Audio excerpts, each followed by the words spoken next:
This place is absolutely beautiful. It is a designated area of outstanding natural beauty, and you can see why. We're currently on one of the green visitors' moorings in the pool. I've just had a shower, a shave finally, at Hilford River Yacht Club. And then we had dinner at the Shipwrights, which is right where the camera's pointing now. And the food, let me tell you, was spectacular. Very, very good. Good service, good food. I would recommend it. Not expensive either. Not expensive. Of course, you can take the dinghy right up to the pontoon there, which is great. But I seem to have made this mistake at every place we've been to. I've gone and paid for a bit of pontoon dinghy storage, or just to put my dinghy on a pontoon, then realised that actually there's a yacht club which is cheaper to put your mooring at. Or if what you really want to do is go to the pub and eat, there's a pontoon there, so you just go and tie up there for free. Anyway, it's a lesson learned. Yeah, so we've had dinner. I finally got a shower. The log is working after me spuddling around under the boat yesterday. So yeah, we're back on track. Here we are in the Hilford. Get a load of that.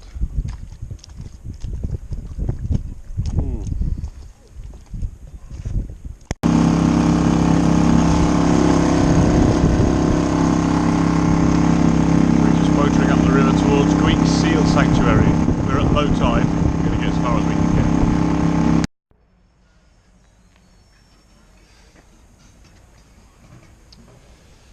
So we made it up the river to Greek, and my recommendation for that is, if it's neap tides, time your arrival here for 2 hours before high water.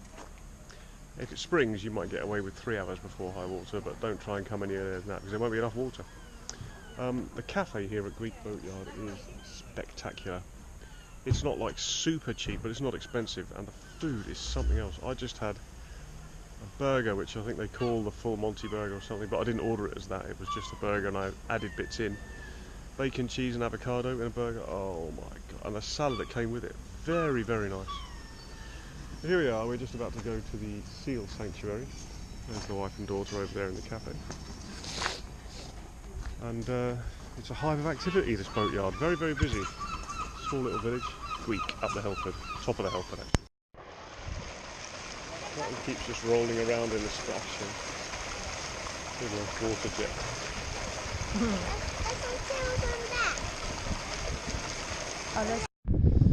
So my wife and daughter have left the boat. No major fallouts or anything, I think they just had enough. We sailed back from Penzance to the Hilford, which has been amazing, and in fact we probably should have stopped there instead of Falmouth and spent about 3 days there, because it's a beautiful, beautiful place, and there's plenty of stuff to do for kids. So they're on the train home now. I'm still in Falmouth. I dropped them off in Falmouth from the Hilford. And I've anchored just outside Restronget Creek here. So Restronget Creek is over there, Pandora's up there. Pill Creek is down that way. Turnaway Bar is opposite. Quite familiar with this area, having lived here for quite a while. And that, of course, is Freedom out there. So I'm going to spend the night at anchor here, and sail tomorrow, possibly all the way back to Plymouth, or possibly Foy. We'll see how the wind is and how the boat's doing. If it's going to be a really long, hard day, then I'll just stop off in Foy. Yeah.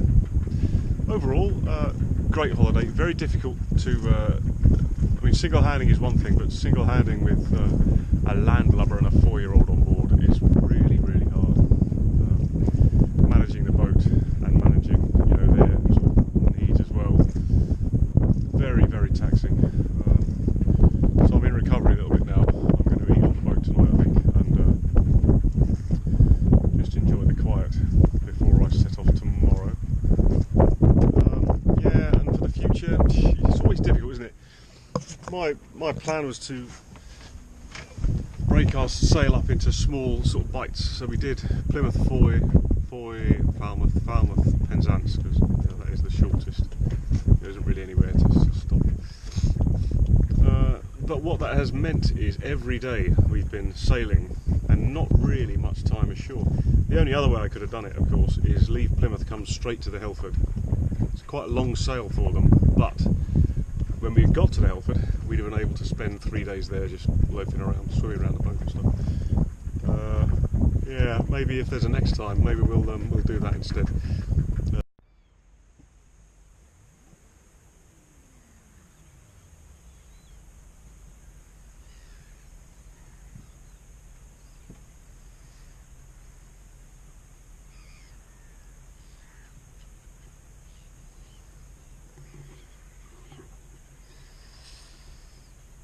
Morning, 6 o'clock.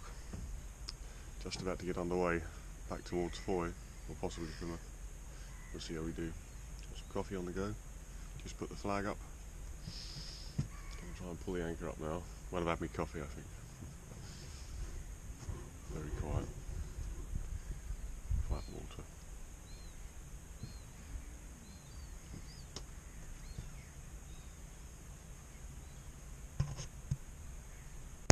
I've just made the passage alone from Restronget, where I was anchored last night, to Foy,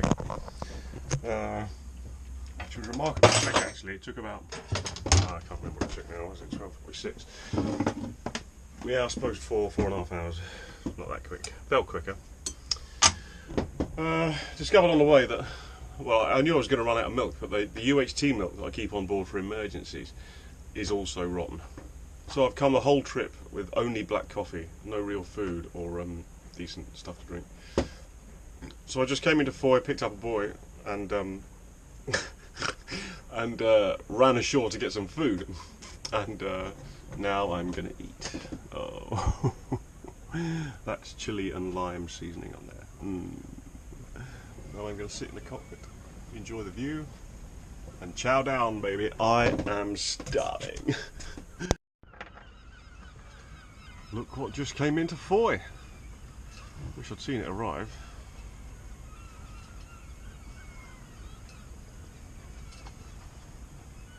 You see big ships in Foy, but what you don't expect to do is wake up and see that in the morning.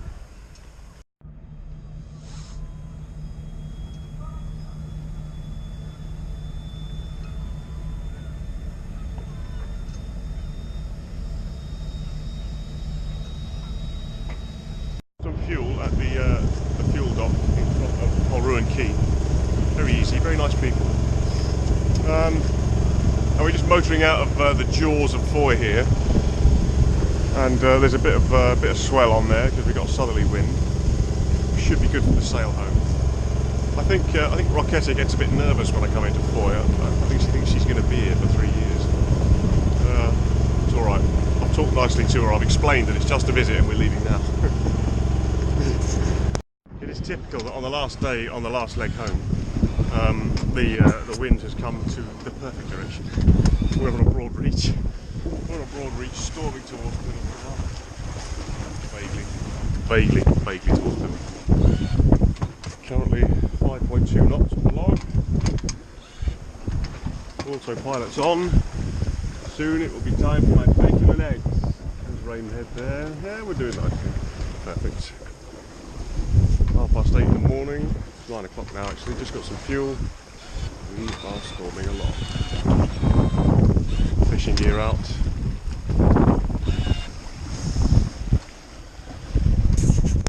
Yeah, I've got to get some wind vane self-steering. It's a noisy bastard, this thing.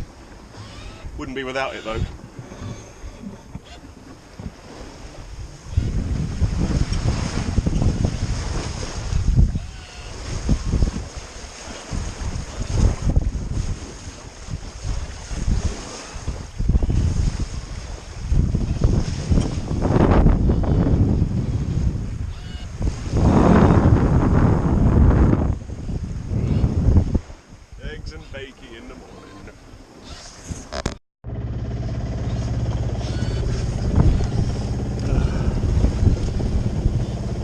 Fish on! There he is, look, I think it's a little mackerel. I'm going to pull him out and have a look.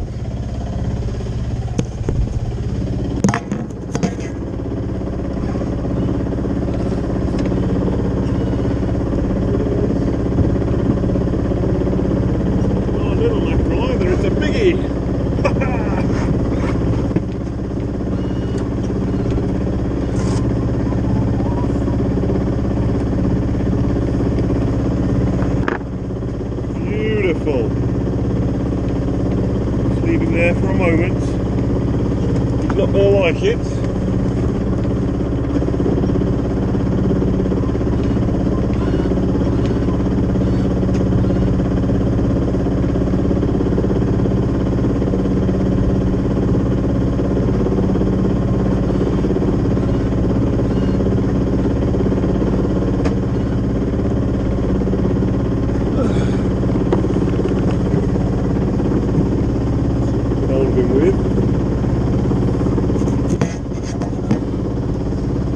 First fish I've caught on Roquetta.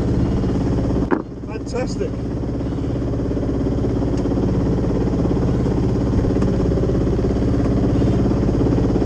Double hooked in.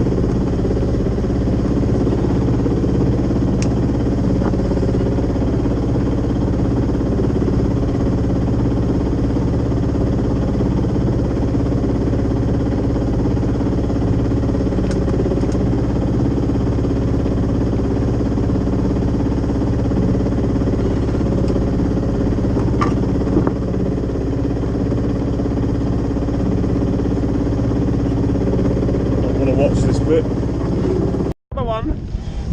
That's two. It's almost tears. Pretty sure there's another fish coming in.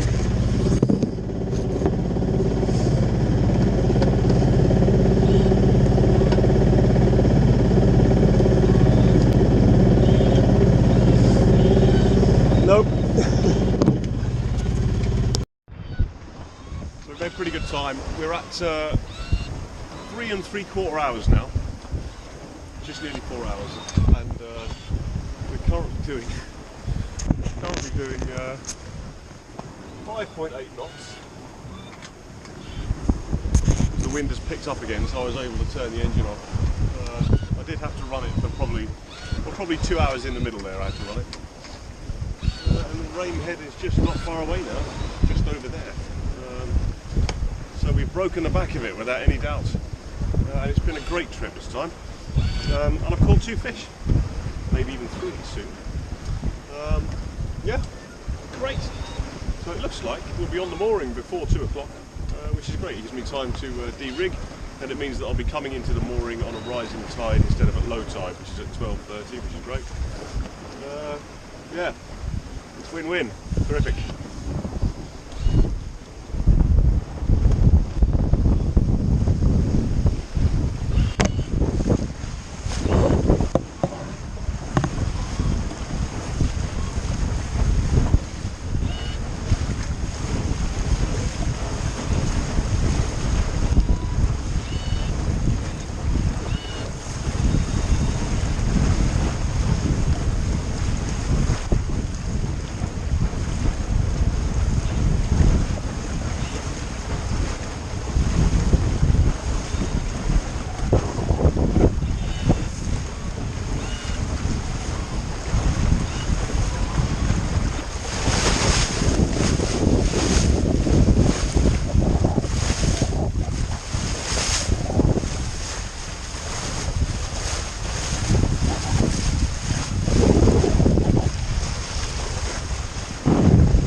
Over a week of perfect weather in terms of sunshine anyway.